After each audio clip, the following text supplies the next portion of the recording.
guys, welcome to the Everett Silver Show. We have exciting guests as we do every week, and so I want to thank you so much for tuning in, and I'm always bringing it to you, so thanks so much for staying in tune with us. Stay connected. You're watching the Everett Silver Show.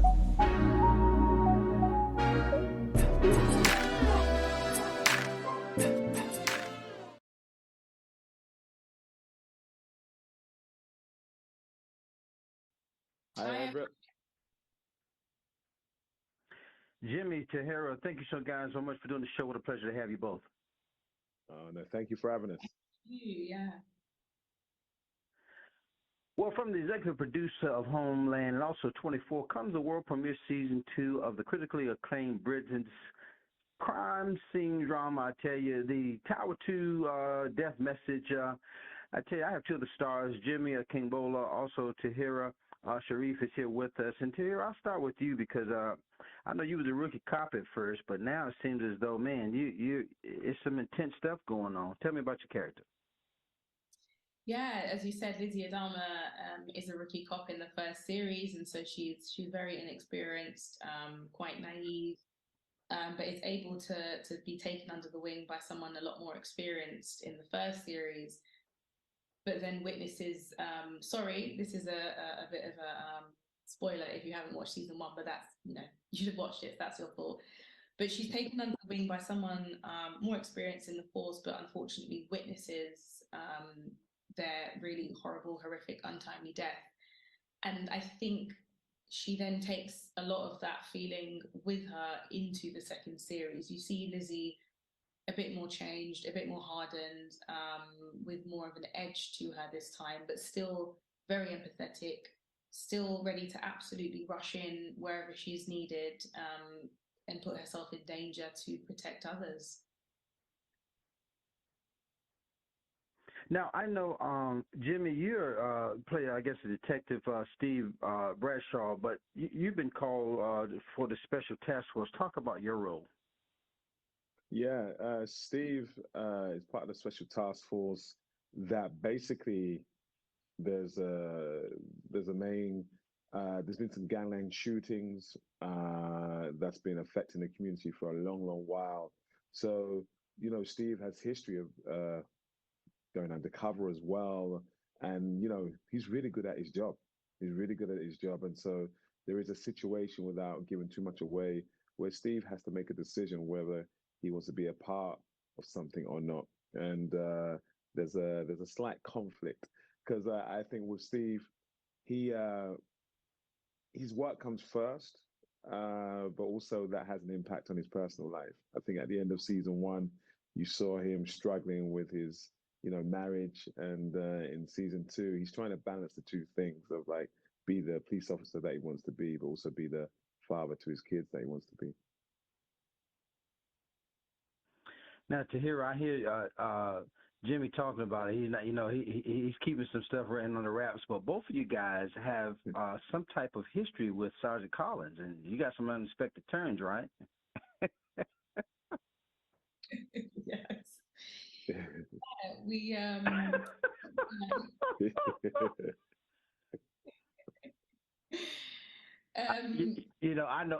know it's so good. I know we don't want to give it away, but this BritBox is putting out some stuff, man. You guys are doing. Yeah, it's an exciting. I really feel like, what I love about BritBox is putting out great content. Even the content that when I look at what they're showing, I'm like, oh my gosh, they're showing The Fall. I love The Fall. Like the Prime Suspect. It's the classics as well as some of the new stuff. But for us to be leading the charge, it's just really exciting. And I think UK drama does it really well. Like we're doing like 3-4 episodes, big, bold stories in a short space of time. So I'm really proud of it. Well, Jimmy, now this character is a lot different than your Bel Air man. Now, your Bel Air and your doc. I know you had something docu series handled with care, but talk about this role, man. This role is good, man. Yeah, you know what? Thank you. For me, as an actor, I always want to sort of flex my muscles in different ways and express my range. And I think Jeffrey in Bel Air is very different to Steve Bradshaw. You know, they're different worlds, and I think I just feel very honored to be able to sort of play both roles at the same time. You know, half of my time in the UK, half my time in the US, but then also, pardon me, you mentioned Handle with Care, which is my documentary about adoption and foster care. So even to flex my muscle as a sort of producer as well as someone that sort of can lead a documentary, I just feel like it's a really exciting time. But no matter each project is saying something important. You know, for me, story is very important, especially highlighting those sort of aspects that maybe not getting the sort of the attention it deserves. Well, I got to tell you, Tahirah, you played a role as well. And I mean, I'm just fans of what you guys are doing. I mean, Cindy Carter, I remember that from The Town Called Malice. Miss Rebecca Jessel, you know, The Haunting by, you know, I mean, this role though, you are really intense as an officer, with unexpected turns, forced to work together with some issues with Sergeant Collins. But how is it different with you? Again, I think it just to echo what Jimmy said, as an actor, it's such a kind of privilege to be able to play so many different types of characters and multifaceted characters, and you know, just even as a Black woman in the UK, you know, these types of roles don't come around as often as we would like them to. So, you know, when they do, you want to do them justice, and you want to do them to the kind of fullness of your ability, while still retaining, you know, kind of the authenticity of the characters, you know, while bringing your own flavor to them. I always try and do that.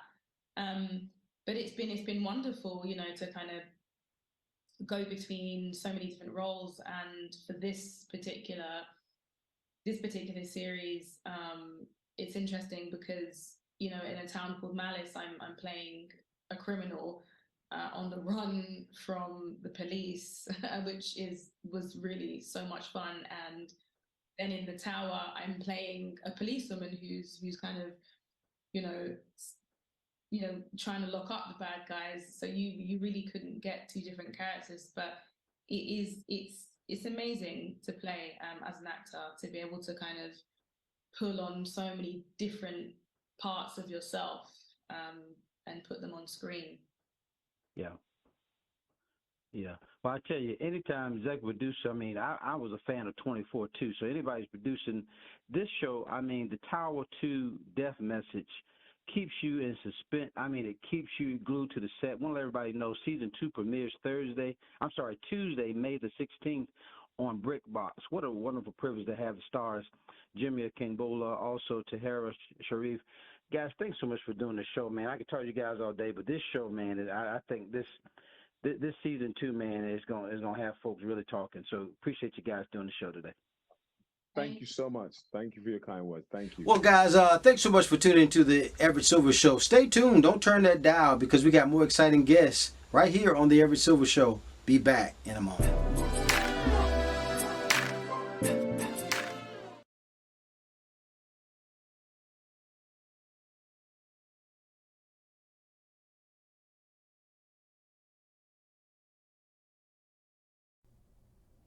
Hi, Everett. How are you? Takisha, what a pleasure to have you on the show, and I'm glad you're doing it. Thank you. Well, folks, I have celebrity hairstylist Takisha Strudivant. Drew is here with us, and we got to talk about this Gold Series, Pantene's Miracle Detangler. And I tell you, Takisha have done some hair for some of the Hollywood's, biggest stars there, including Kerry Washington, Ariana DeBose. And so the first question we got to ask you now, why is it so important, when you're talking about curly and coily hair? Talk about that. Well, it's really important to know how to detangle your curly and coily hair. So the problem is when curly or coily hair is wet, that's when it's at its most weakest. So you really want to use the right product that's going to stop your hair from breaking and basically maintain the health of your hair. So I love the fact that Gold Series from Pantene basically created this new product called the Miracle Detangler. And it's great because it's infused with argan oil and shea butter. So what it does is it really softens your curls and your coils, and it detangles your hair in half the time.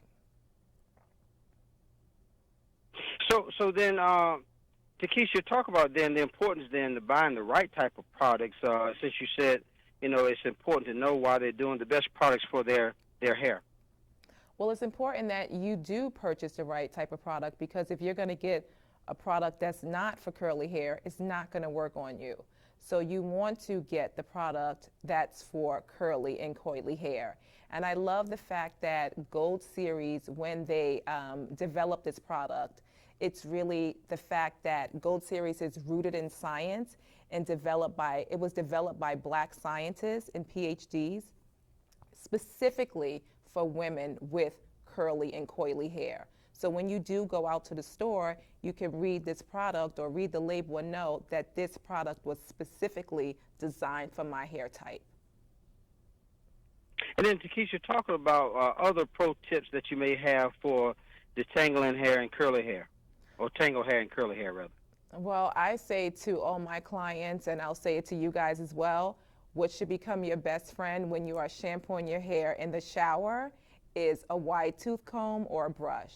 So once you shampoo your hair, you're going to follow it up with the detangling product, and you're going to massage it in the palm of your hand, rub it throughout your scalp, and just get it in thoroughly. Use your fingertips to detangle it, and you're going to see with this particular product how soft your hair is going to feel, and it detangles it in half the time.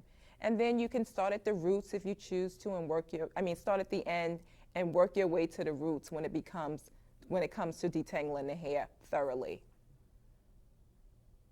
And again, lastly, talk about why, Miracle Detangler by this Gold Series from Pantene is so important to you. Well, it's important to me because, one, I love the fact how we are embracing our natural curl today.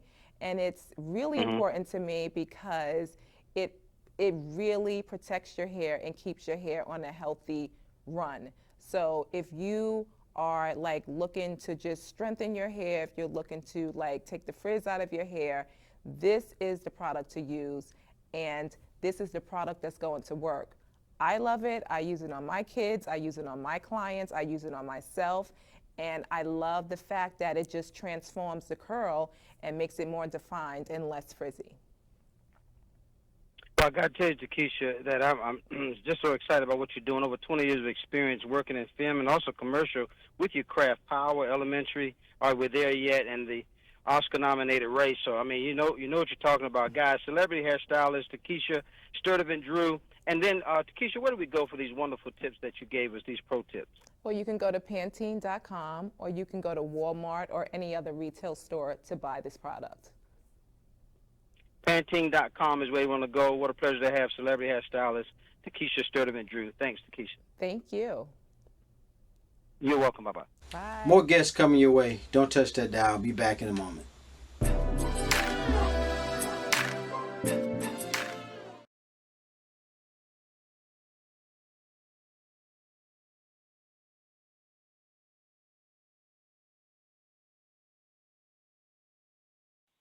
Hey, Everett. Sarah, Matt, I believe I got both of you guys. Welcome to the show, and thanks for doing it. Definitely. Thank you for having us.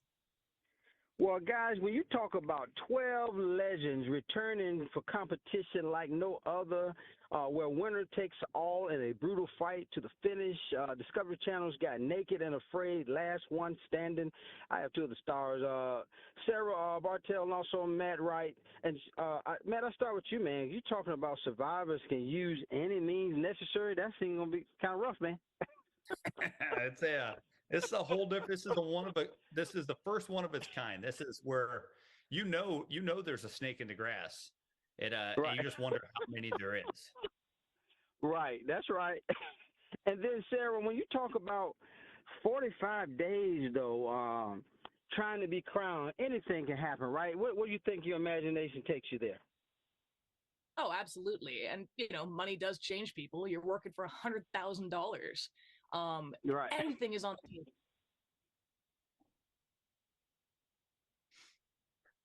Now, when you talk about, let's just talk about though, putting your skills to the test because you got some talented people that are going to be, for in this competition. What type of skills, Matt, you think you just got to present, man, to last? It's everyone out there is obviously skilled to be out there and taking on a challenge like this. They all have different skills. They present them in different ways.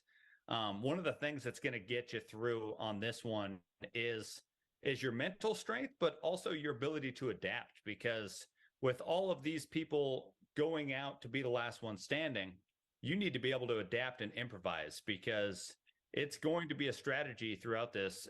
Sometimes you may want to play well with others, and sometimes you may not. And then, Sarah, there's a little, when you talk in terms of competition, can you trust everybody, though? I mean, you at some point, you're going to be on your own trying to do whatever, right? Yeah, absolutely. I mean, this challenge is unique because for the first 21 days, we are tied to our partners, which means that if they tap, we have to leave too. And then after that, you've also got to worry about what happens from there. Every step of the way, you're constantly struggling, not just with the environment, but also with the social aspect of your partners and the people around you. You know what jumps out at me, Matt, is the name itself, Naked and Afraid, man. What do you think? Somebody... The moment that you get naked and realize that you're going into an unknown area that you've never been before in your entire life, and the first step in there is naked, you are now afraid. Every bug bite, every thorn, you no longer care that your partner's naked. What you care about is waist-high thorn bushes, bug bites, you name it. Things get solidifies the name immediately. Well, just kudos to you guys and what you guys have brought to the arena because all you guys, like I said, are gifted and talented. But I want to let everybody know that Naked and Afraid, Last One Standing, premieres May 7th at 8 p.m. Eastern Standard Time on Discovery Channel. Man, $100,000 up for grabs. What a wonderful privilege to have Sarah Bartell and Matt Wright. Man, any last minute things you both want to say? I would say you definitely don't want to miss this next season. It's a whole different animal. And it's guaranteed to keep you at the edge of your seat. Yeah, nothing like this has ever been filmed before. This is certainly unique in the realm of television and certainly with Discovery Channel. 12 Legends, guys, returning to this competition. It's going to be a brutal fight, man, to the finish. Again, Naked and Afraid, Last One Standing. Make sure you tune in. May 7th, 8 p.m. on Discovery Channel, guys, Eastern Standard Time. Guys, thanks a lot. Again, Sarah Bartell, Matt Wright, thanks, guys, for doing the show. Definitely. Thank you. Thanks for having us. Are you welcome? More guests coming your way. Don't touch that dial. I'll be back in a moment.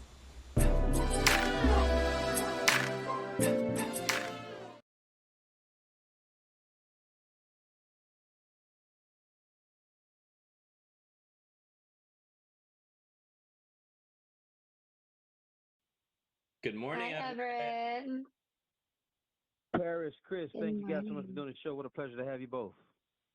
Thank you for having us. Thank you so much. Welcome to my bedroom. Yes. Watch it. Well, folks, I tell you, I have the wonderful stars of Pretty Stoned. I have Paris Berelc and also Chris Renfro is here with us. And I tell you, we got to talk to them about what's actually going on, man. I tell you, talking about, man, there's a pretty comedy type series going on. And I guess I'll start with you, Paris, because I know that you play Darcy. And talk about your role. Ooh, Darcy is feisty. She is high strung. She is a very hard worker. And her and Stella butt heads and do not get along whatsoever. But Stella ends up mellowing her out as the movie goes on. And you'll have to watch it to understand why. But yeah, she's definitely a little cuckoo, and she wears bright blue blazers and bright blue platforms. But she's also kind of focused on her career as well, though, right? Yeah, she's a really big hard worker. Yeah, so she's an overachiever. And in some ways, for things that aren't as important, maybe, but like throughout the movie, then you kind of see her grow, and then she changes her mind on things. And yeah, she's a very, very, very fun character to play. Chris, you're no stranger to comedy, man. Just talk about your role as Blaze, and I know confidant to Stella. Talk about your role. Yeah, Blaze is chaotic. Blaze is like a mix of like Sean Hayes from Will and Grace meets a stubborn donkey with a wingtip liner. Um, All right.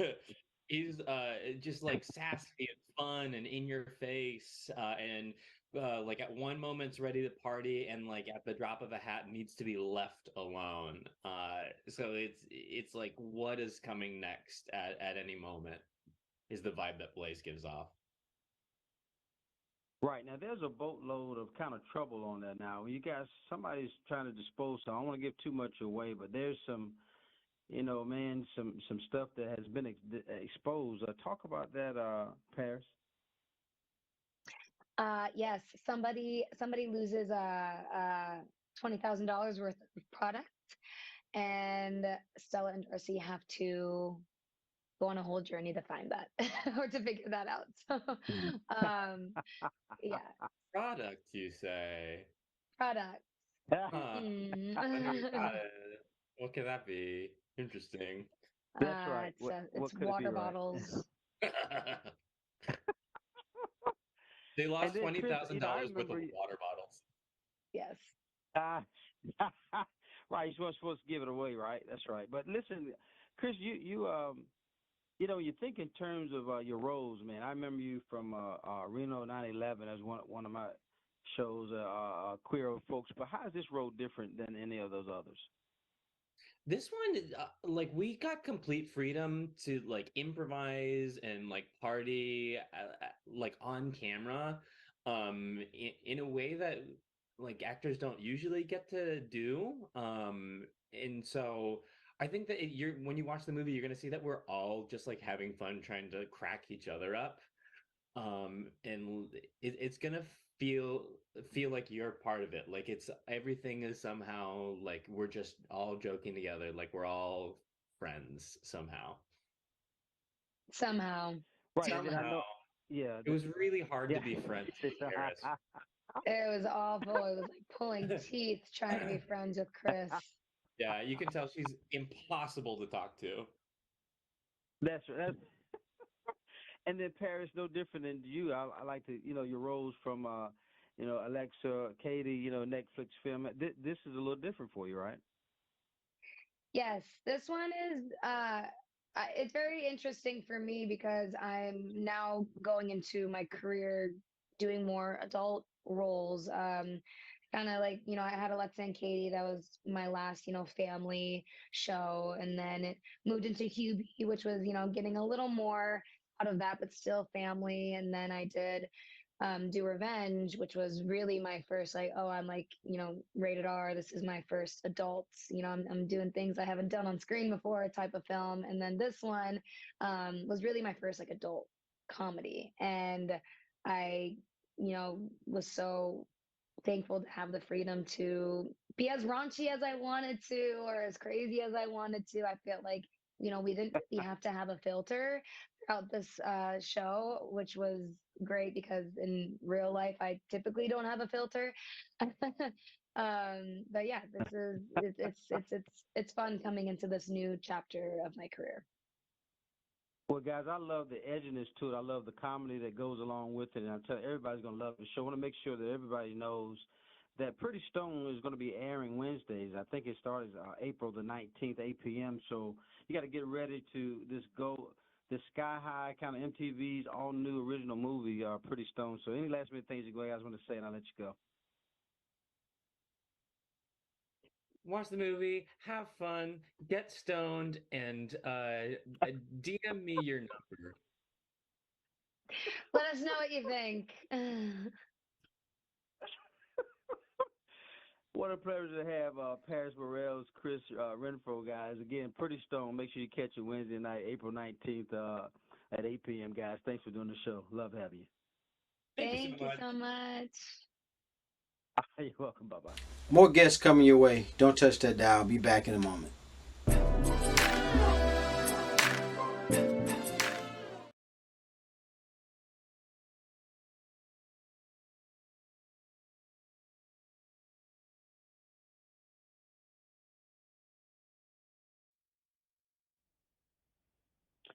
Hey, Kim, how you Everett. doing? Good, How are good. How are you? you? It's a pleasure to have you on the show. I'm excited to have you. Thank you. Well, folks, I have journalist, author, TV producer, and also personality Kimberly Osorio. And we're going to affectionately refer to her as Kim today. But the greatest rap crew of all times, we got to talk about it because, Kim, we know hip hop has been a part of our culture and have made such an indent. Where do we start with it? Where do we start? I mean, this is 50 years of hip hop, right? So, Right. and to honor that anniversary, one of the things we're doing at BET is launching this greatest rap crew of all time. You hear people argue about top MCs all day, but we want to know from the fans who's the greatest rap crew. Now, thinking in terms of that, how do we pay? You think we can really give them true props to pay homage to some of the greatest? Because there's a lot out there. There's so many out there, and that's why you got to go online. You got to go to bt.com, or you can go to your social media, Twitter and Instagram, to vote for your favorite rap crew of all time. Everything is laid out online. There are so many, right? But there are the crews that have lasted or stood the test of time. So when you go online, you can find out more. Well, I know, Kim, we got to tell everybody, first of all, this is a culture competition, folks. If you want to get involved, I believe, Kim, that voting will take place starting today through June the 9th. And I think you can go to either BET.com, Twitter, or Instagram. But what are some of your expertise on just trying to see how when you think in terms of, is it going to be some of the greatest songs, some of that impact the culture more, or what? Yeah, well, the criteria is up online, right? Because very specific. You've got to have a heavy impact, like represent your region, and obviously the songs, the camaraderie amongst the crew. Like you've got crews out there like Rough Riders, Bad Boy. Some of these crews have been rocking since the 90s, right? So when you go online, you can find out more information and just what the criteria is and who's down with what crew. If there's any sort of confusion as to, are the locks a part of Rough Riders or Bad Boy? You go online and you can find out. I can't forget, Kim, lastly, is that I remember seeing BT and seeing hip hop's 50th anniversary, see some of those greatest rap stars from from LL to Busta Rhymes. I mean, Busta Rhymes, man, I don't still know how he does that. I think so there's a lot of teams or crews that's out there. But any last minute things you want to say before we let you go? Just that fans can go online and vote. When you go online and vote, you'll be entered into a sweepstakes so that you can possibly win accommodations to the BET Awards. And we're excited to see who comes out on top. There's going to be all regions represented from the East, Midwest, South, and the West Coast. So go online and make sure you're a part of something. You're a part of hip-hop history.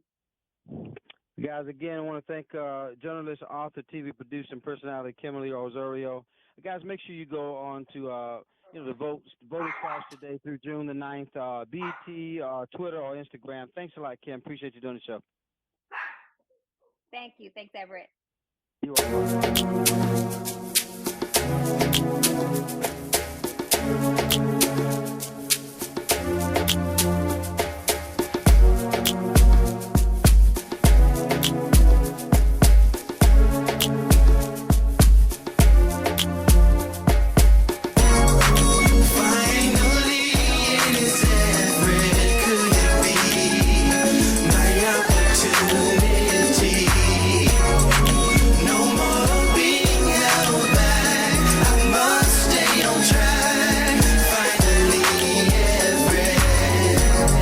Seems like forever is coming. I can't believe it's happening to me.